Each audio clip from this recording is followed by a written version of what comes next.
আসসালামু আলাইকুম। ওয়েলকাম জানাচ্ছি আমার চ্যানেল রুমিস ফ্যাশনেবল হাউসে। আশা করছি সবাই অনেক ভালো আছেন।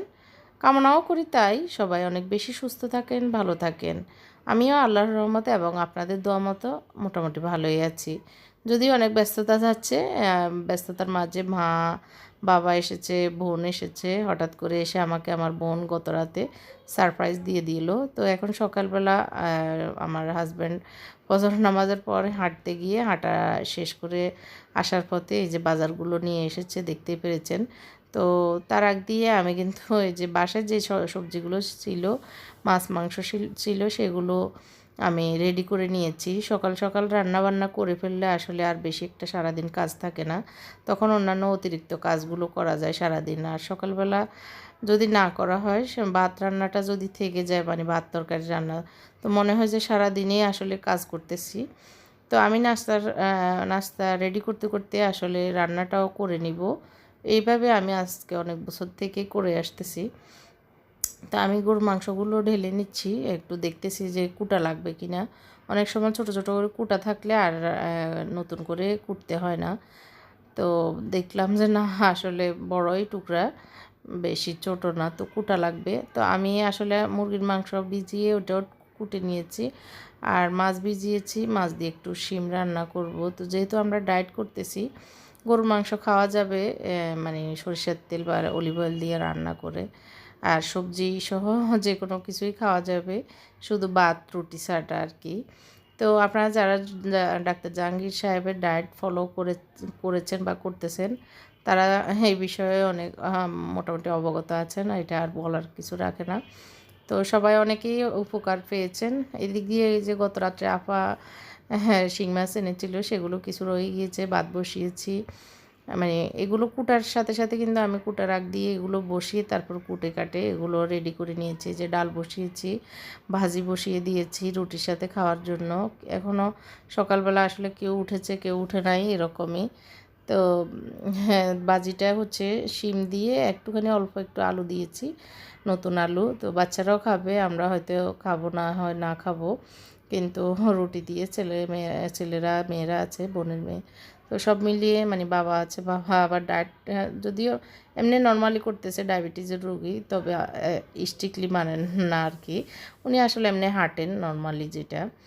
তো যাই হোক, একটু আমি ডালটা সব কিছু দিয়ে দিচ্ছি, কারণ আগে দিয়ে কিছু দেওয়া হয় নাই, জাস্ট মানে মুছতেছে এরকম আর কি। তা একটু হলুদ, লবণ, মরিচ, কাঁচামরিচ, হলুদ, রসুন দিয়ে দিব। তো আজকে একটু জমজমাট রান্নাবান্না করছি, কারণ আমার মা বাবা আছে, বোন এসেছে, গত রাত্রে দেখিয়েছিলাম গত ব্লগে, আমাকে এসে সারপ্রাইজ দিল। তো একটু রান্নাবান্না করছি, বেশি বলতে জমজমাট বলতে অত বেশি রোস্ট পোলাও সেগুলো না, জাস্ট সবজি, মাছ মাংস এগুলোই নর্মালি যেগুলো হয়। তো এখন রান্নাটা বসিয়েছি, এর ভিতরে আমাদের যে মাস্টার মামা উনি এসেছেন কাপড় বুঝে নেওয়ার জন্য, মানে আমার অর্ডারি ড্রেসগুলো বানাবে। তো মামা এসে আমার মানে আমি ফ্যাক্টরিতে মাঝে মাঝে যাওয়া লাগে, মাঝে মাঝে উনি এসে নিয়ে যান, বেশিরভাগ উনি এসে নিয়ে যায় বাসা থেকে। তো ওনাকে কাপড় ড্রেস বুঝিয়ে দিচ্ছি, তো উনি মাপ মতো নিয়ে ওগুলো রেডি করবেন, আবার অনেক সময় এসে দিয়েও যান, আমার জন্য সুবিধাই। তো যেহেতু আসলে ওনারা কাজ করে, উনি হচ্ছে মাস্টার, আর কর্মচারী আছে, মানে যারা সেলাই করে তারা তো আছে। তো এদিক দিয়ে উনি চলে গেছে, ওনাকেও নাস্তা করিয়ে দিয়েছি। তো এখন আবার সবাই উঠেছে, নাস্তা দিচ্ছি টেবিলে, আর একটু ডিম ভেজে নিচ্ছি, ভাজি ডিম। আর গত রাত্রে আপা অনেকগুলো তরি তরকারি নিয়ে এসেছে, দেখতে পেরেছেন, মাছ মাংস, তো সেগুলো আছে, একটু এগুলো রুটি পরোটা দিয়ে খাবে। আর আমি, আম্মা, আমার হাজব্যান্ড আসলে নাস্তা বলতে সবজি খাবো আর ডিম খাবো, ঘিয়ে ভাজা ডিম। এই যে সবাইকে টেবিলে নাস্তা দিয়ে দিয়েছি, ওরা সবাই নাস্তা খাচ্ছে। তো আমার হাজব্যান্ডও ডিম খেয়েছে জাস্ট, আর বেশি খেতে ইচ্ছে করছে না নাকি, তো বেশি কিছু খায়নি। আর নাস্তা খাওয়ার আগ দিয়ে আমরা কিন্তু অ্যাপেল সাইডার ভিনেগারটা খেয়ে নিয়েছি, আধা ঘন্টা আগে খেয়ে নিয়েছি। আর এখন আমি রান্নাঘরে ওনাদেরকে খাবারও দিচ্ছি, এদিক দিয়ে আবার মানে এগিয়ে নিচ্ছি। তো একটু মাছের মাথা দিয়ে পুঁই শাক রান্না করছি। তো দেখতে পাচ্ছেন অনেকগুলো ফানি বেরিয়ে গেছে। ফানি বেরিয়ে যাওয়ার কারণ হচ্ছে পুঁই শাকগুলো অনেক কচি, যার কারণে পানি বেরিয়ে গেছে। আমি আগুন বাড়িয়ে দিয়েছি, পানি শুকিয়ে যাবে। তো আমি একটু পান খেতে খেতে আপনাদের সাথে গল্প করছি বা কথা বলছি, কেউ কিছু মনে করবেন না। কারণ আমার জামাই আপনাদের ভাই বাজার থেকে আসার পথে আমার জন্য 1 কিলো হান আনছে। তো হানকেও না বুঝলেও আমাদের নোয়াখালীর বোনেরা বুঝবেন, হান হচ্ছে পান। হান খাইতে খাইতে কথা কইতে আসি আপনাদের সাথে। তো মজাই লাগতেছে আসলে, কথা বলতে বলতে পান খাওয়াটা ভালোই লাগে, কারণ গল্প করার হচ্ছে পান খাওয়া। আমাদের গ্রাম বাংলা কিন্তু যত নারীরাই বিকেলবেলা অবসর হয় তো পান মুখে দিয়ে কিন্তু গল্প শুরু করে, এটা হচ্ছে ঐতিহ্য। তো এখন আমি পুঁই শাকটা এক পাশে নিয়ে গিয়ে আর এদিক দিয়ে আমার ডাল ছিল, ডালটা বাগার দিব। পুঁই শাকও হয়ে এসেছে, মোটামুটি পানি শুকিয়ে গেছে। তো দুইটাতেই ভাগার দিব, কারণ তেল দিয়ে চড়াই নেই, মানে তেল দিয়ে বসাই নিই আর কি পুঁই শাকটা।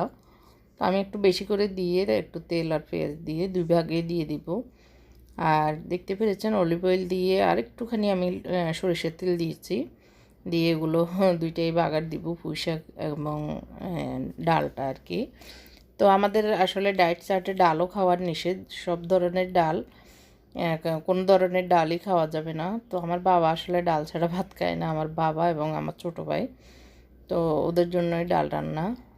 আজকে আমাদের বাসায় আমার ছোটো ভাই ভাইয়ের বউটারকেও বলেছি, ওরাও আসবে খাবে, এই জন্য। তো এদিক দিয়ে আমার বোন একটা মুরগির পা ছিল, ওইটাতে চেকা হয় নাই, উনি চেকে নিচ্ছে। এখন আমি গরুর মাংসটা বসাবো, সরিষার তেল দিয়ে নিয়েছি। আর ওই পাশের চুলায় আমি একটু শাক ভাজি করব। শাকটা হচ্ছে নতুন কি শাক এনেছে আপনাদের বাড়িটা, আসলে আমি আগে কখনো দেখিনি, ও বলতেছে নতুন। তো মানে যারা শাক বিক্রি করে তাদের থেকে শিখে এসেছে। এটা হচ্ছে পাট শাক, যেভাবে ভাজি করে সেভাবে ভাজি বা রান্না করলে ওই রকমই টেস্ট, মানে পাট শাকের মতো। তো নামটা তখন বলেছিল, এখন মনে নেই আসলে। তো আমি এই দিক দিয়ে গরুর মাংসটা বসিয়ে দিয়েছি। পেঁয়াজ প্রথমে আমি একটু গরম মশলাগুলো, মানে আস্ত গরম মশলাগুলো দিয়েছি, এলাচ, দারচিনি, তেজপাতা। আর এরপরে আমি পেঁয়াজ দিয়ে হলুদ, মরিচ, লবণ পরিমাণ মতো দিচ্ছি, যতটুকু মানে মাংস দিব এই আর কি। মাংস প্রায় 2-2.5 কেজির মতো আসলে। তো আমি একটু পানি দিয়ে মশলাগুলো আগে কষিয়ে নিচ্ছি, আর পাশের চুলে আমি শাকটাও বসিয়ে দিয়েছি। তো একটু নেড়ে চেড়ে ঢাকনা দিয়ে দিচ্ছি। ঢাকনা দিয়ে উঠিয়ে আমি এখন একটুখানি রসুন কুচি করে দিচ্ছি, ম্যানুয়াল যে ইয়েগুলো আছে সেগুলোতে। আসলে ভাজা শাকের যদি রসুন না হয় তখন খেতে ভালো লাগে না, একটু রসুনের ঘ্রাণ হলে ভালোই লাগে শাক ভাজিতে।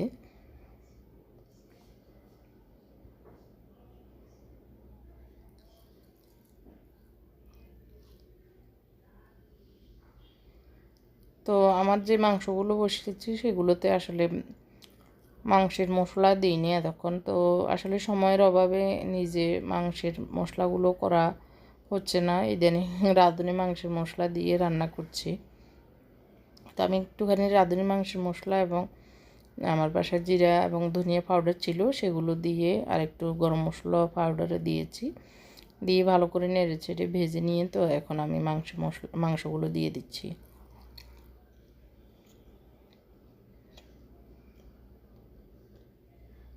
তো এইভাবে আমি একটু মাংসগুলো কষিয়ে নেব, এবার একটু মানে ডাকনা দিয়ে, একবারে ডাকনা আটকাবো না, জাস্ট উপর দিয়ে দিয়ে আমি করব, কষিয়ে নিব মাংসগুলো। আর ওই দিক দিয়ে আমার শাকগুলো হয়ে গিয়েছে, আমি এগুলোকে নেড়ে চেড়ে নামিয়ে নেব।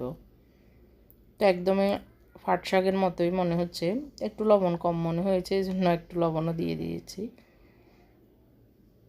তো আমি এগুলো সবগুলোই অলিভ অয়েল দিয়ে রান্না করছি। এখন আমি এই চুলায় একটু মাছ দিয়ে একটু শিম রান্না করব। তো ভাজি মাছ দিয়ে আসলে ভাজা মাছ দিয়ে সবজি রান্না করা এখন বেশি যাবে না, বেশি তেল খাওয়া ঠিক হবে না। তো আমি অলিভ অয়েল একটা নতুন এনেছি, সেটা খুলে নিয়েছি, আগেরটা মোটামুটি শেষ হয়ে গিয়েছে। তো পেঁয়াজ কাঁচামরিচ এগুলো দিয়ে একটু ভেজে নিচ্ছি ঢাকনা দিয়ে, একটু ভালো করে নরম হোক, তারপরে আমি মশলাপাতি সবগুলো দিব। তো এখন তো সবারই পরীক্ষা শেষ হচ্ছে, আমরা সবাই অনেক প্ল্যান করতেছি, হ্যাঁ, বিভিন্ন জায়গায় যাওয়া ঘোরা, কেউ গ্রামে যাবে, কেউ কোথাও ঘুরতে যাবে, কেউ দেশের বিভিন্ন অঞ্চলে গিয়ে ঘোরাঘুরি করবে, আবার কারো সামর্থ্য অনুযায়ী দেশের বাইরে গিয়ে বিদেশ গিয়েও ঘুরবে। তো এইসব প্ল্যান সবার ঘরে ঘরে চলছে।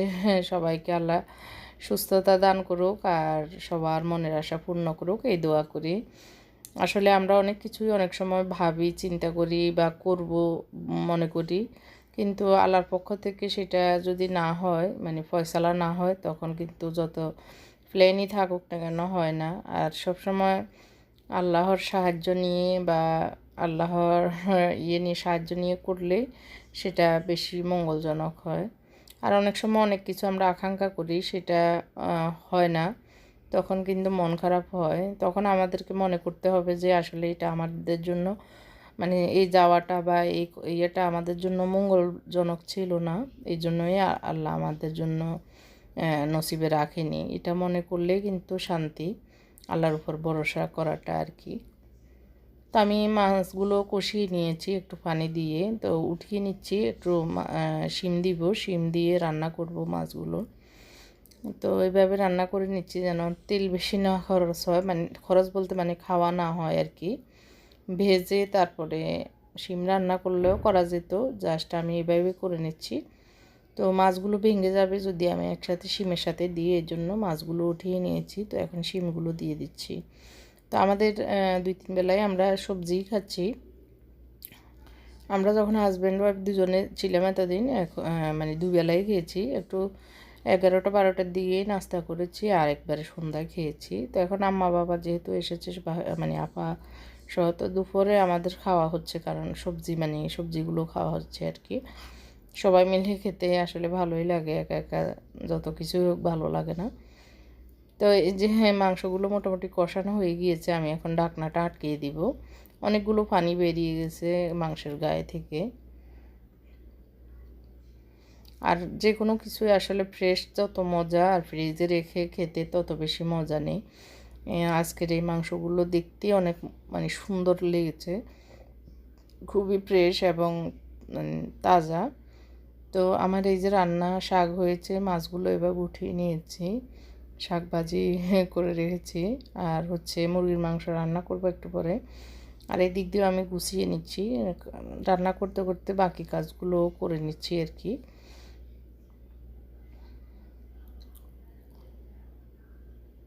তো যারা আমার চ্যানেলে নতুন, এখন আমার চ্যানেলটি সাবস্ক্রাইব করেননি, প্লিজ আমার চ্যানেলটিকে সাবস্ক্রাইব করবেন এবং পাশে থাকা ছোট্ট বেল বাটনটিও চাপ দিবেন, যাতে করে আমার নিয়মিত ব্লগের নোটিফিকেশন আপনার কাছে চলে যায়। তো এই যে আপনাদের ভাই ওর পড়ালেখা নিয়ে আছে, কি কি লিখবে এই জন্য খাতা নিয়ে বসে গেছে। তো ও প্রায় সময় ওর মানে অফিসের কাজও ঘরেই বসে করে, তো যার কারণে ওগুলো নিয়েই থাকে। যাই হোক, তো আমি আবার রান্নাঘরে চলে এসেছি, একটু শিমের উপর দিয়ে একটু টমেটো কুটে রেখেছিলাম, সেগুলো বেশি আছে, মনে করলাম একটু দিয়ে দিই। আর একসাথে শিমের সাথে দিলে কিন্তু শিম মানে মুছবে না, একটু শিমটা কষানোর পরে দিলে কিন্তু টমেটোটা আর কি, টমেটো যদি শিম সহ একসাথে দিয়ে দিতাম, শিমটা একটু কষানো হতে দেরি হবে, মানে ঠরে যাবে বলে আর কি আমাদের নোয়াখালী ভাষায়। তো সেটা যেন না হয়, একটু আলাদা সময় একটুখানি কষিয়ে যে কোনো কিছু তারপরে টমেটো দিলে তখন ভালোভাবে মজে যায়, নরম হয়ে যায়, গলে যায়।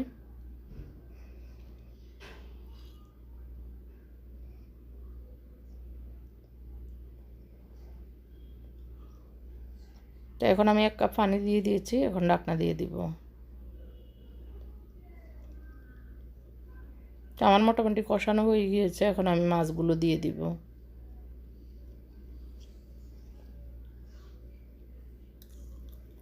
আর আমি সবসময় হলুদ মরিচ এগুলো একটু কম ইউজ করি, কারণ আমার হাজব্যান্ড মানে হলুদ মরিচ দিয়ে একদম কটকটা করে রান্না পছন্দ করে না। উনি সবসময় চায় যে একটু সাদা সাদা রান্না, মানে বেশি একটা মশলাপাতি দিয়ে কড়া যেন না হয়, এরকম রান্না পছন্দ করেন না।